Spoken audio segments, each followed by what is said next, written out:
اکثر شادی شدہ جوڑے بچوں کی خواہش میں ڈاکٹرز حکیم کے پاس جاتے ہیں اور ساتھ ہی پیر بابا مزاروں پر بھی چکر لگاتے ہیں اور لاکھوں روپے خرچ کر دیتے ہیں، حتیٰ کہ کوئی ایسی جگہ نہیں چھوڑتے جہاں جا کے فریاد نہ کی ہو۔ مطلب کہ اللہ سبحانہ تعالیٰ کے سوا ہم ہر ایک کے در پر جاتے ہیں۔ اللہ سبحانہ تعالیٰ انسان سے فرماتے ہیں الست بربکم، کیا میں تمہارا رب نہیں؟ تو تم اللہ سبحانہ تعالیٰ کو چھوڑ کے کن کے پاس جا رہے ہو؟ کیا ہمیں اللہ سبحانہ تعالیٰ کے رب ہونے پر یقین نہیں، یا ہم کسی شک میں پڑے ہوئے ہیں؟ اللہ سبحانہ تعالیٰ تو ہر چیز پر قادر ہے اور سب کے مالک ہیں۔ دنیا میں کوئی چیز اللہ کے حکم کے بغیر نہیں ہوتی۔ ہمیں حضرت ذکر علیہ السلام کا واقعہ یاد کرنا چاہیے کہ کتنے عرصے تک وہ اور ان کی بیوی بچوں کی خواہش کر رہے تھے، لیکن ان کی بیوی بانجھ تھی اور وہ بھی عمر میں زیادہ تھی۔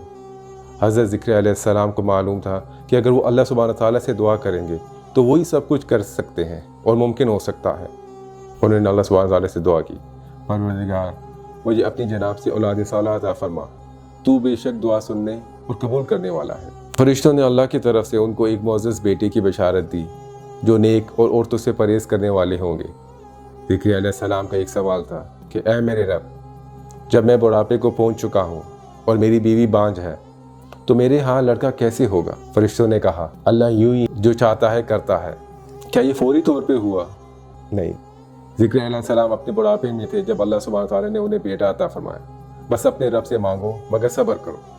کچھ لوگوں کے لیے فوری طور پر ہو جاتا ہے، دوسروں کے لیے اس میں کچھ وقت لگتا ہے، اور پھر کچھ لوگوں کے لیے ایسا بالکل نہیں ہوتا، اور اللہ بہتر جانتا ہے۔